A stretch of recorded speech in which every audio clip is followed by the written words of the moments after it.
It's the veteran up here, Marcellus Wiley, with the rookie, Emmanuel Acho. I've never felt more rookie in my life. I've been hot the last couple of days, so I asked for a fan. Yeah. They gave me this little rinky-dink handheld bought at the airport off Compton joint. Hey! Marcellus got a whole big, like, astute...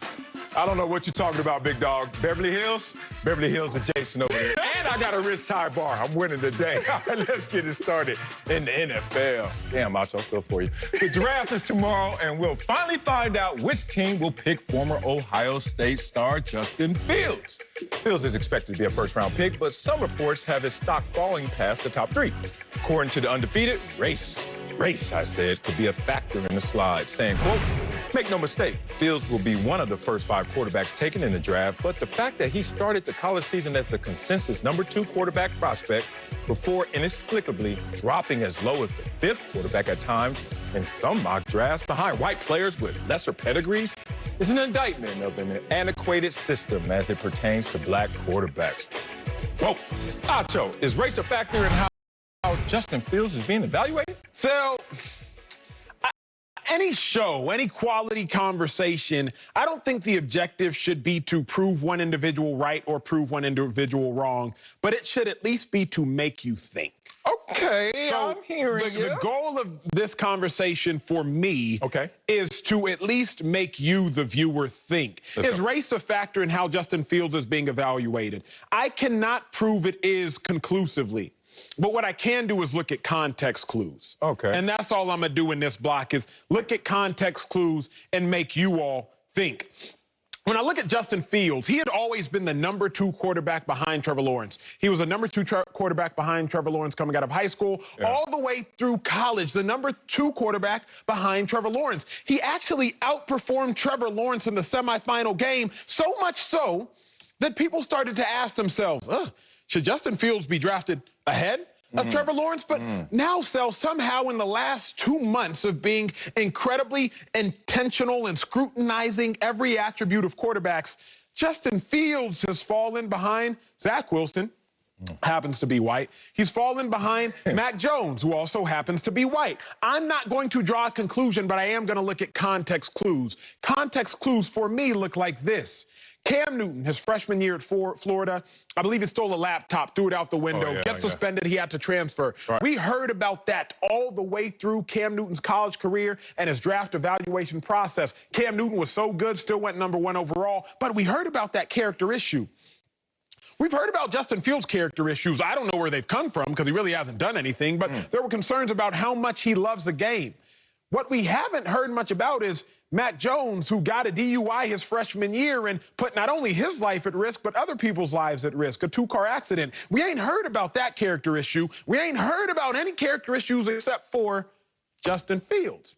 Again, I'm not saying it's because he's black. All I'm doing is looking at some context clues. I look at history, Sel, because sometimes history will tell you at least a little bit about the future. History will tell you a little bit about the present at a minimum. 2017, Mitch Trubisky gets drafted ahead of Deshaun Watson. Now, Mitch Trubisky went to a basketball school in North Carolina. Mitch Trubisky did not win a national championship, nor did Mitch Trubisky play against elite competition. Deshaun Watson played at Clemson, now a powerhouse, won a national championship against a powerhouse, and he didn't do it with a plethora of first-round wide receivers. He had Mike Wilson. He had Renfro. That was really about it as far as like just major powerhouse talent in that game and in the games of his career.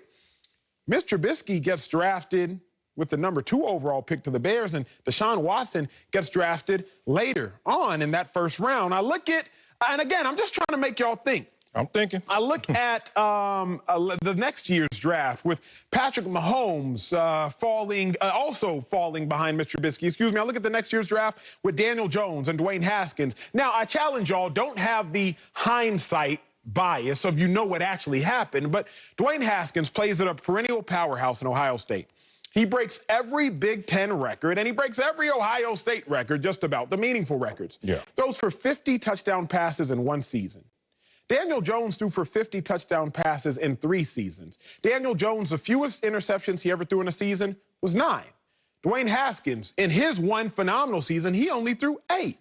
Again, I can't tell you that race played a factor, but I'm just hard-pressed to believe that if there was a black quarterback who went to a basketball school like Daniel Jones did in Duke, who only threw for 27 touchdowns at best and 9 interceptions, and there was a white quarterback at Ohio State who threw for 50 touchdowns to 8 interceptions and broke every record, I'm just hard-pressed to believe that it would not have mattered. The last thing I will say before I pass this baton, and again, I'm just trying to make people think.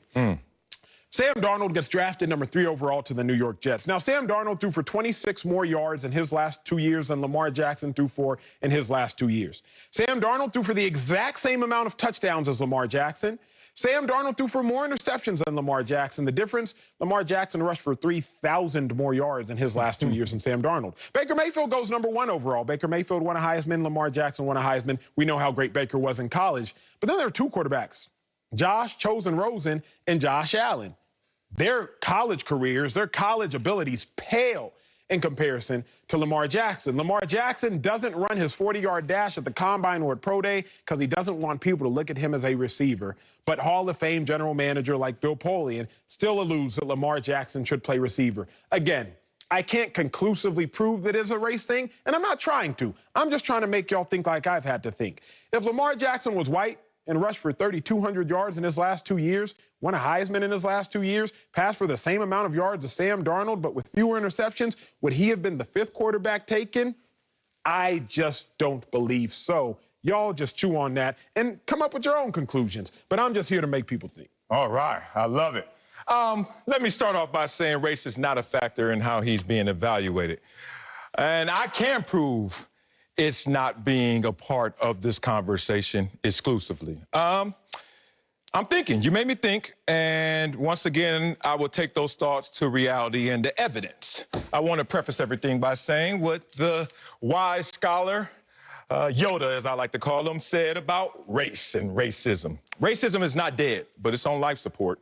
Kept alive by politicians, race hustlers, and people who get a sense of superiority by denouncing others as racist. Thomas Sowell, my God. Okay, let me tell you why I brought that up, just to preface my argument. Because when you have to dig for racism, it probably isn't racism. My daddy always told me that because my daddy said, hey, it hit me right in the face. It wasn't no, oh, look around the corner, I think that's racism. Oh, squint your eyes, I think it's racism. My daddy said, when it's racism, oh, you're going to know it, big dog. So let's talk about this situation right here, because welcome to the big leagues, Justin Fields. And Justin Fields, this is called the draft grinder. This is called the draft process. They play rough, no gloves on. Ask Trevor Lawrence, who just 2 weeks ago was in the media cycle because people were saying, he doesn't even care about football. He has nothing to prove, no chip on his shoulder. And that's a cemented #1 overall generational talent in talking about Trevor Lawrence. So, why do I bring up Trevor Lawrence first?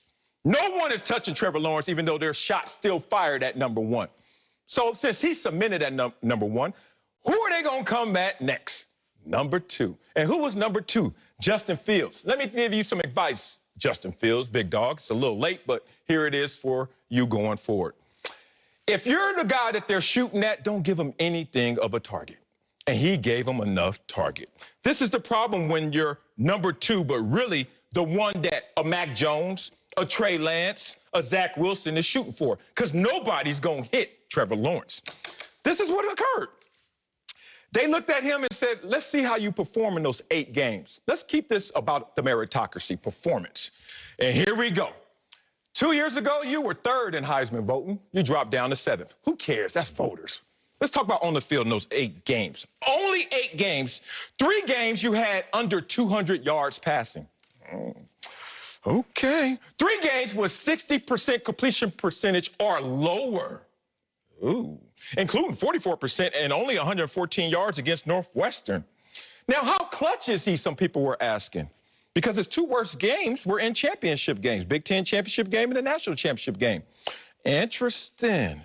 When you talk about a prospect who we're going to try and beat up, like we tried to beat up Trevor Lawrence, he's just a guy we can't damage. We're going to come at you, Justin Fields. Everyone's talking about your athletic talent and how you believe so much in your talent that sometimes you will force it in tight windows. I don't have a problem with that. The guy has a superior arm and superior mobility. But then it gets highlighted. See, people don't talk about the positives that also aren't warranted. How fast does he run in the 40? 4.4, right? We all saw that. Mind blown, right? How come it didn't translate on the field when he only averaged 4.4 yards per carry? Give you a little context right here. Lamar Jackson, 8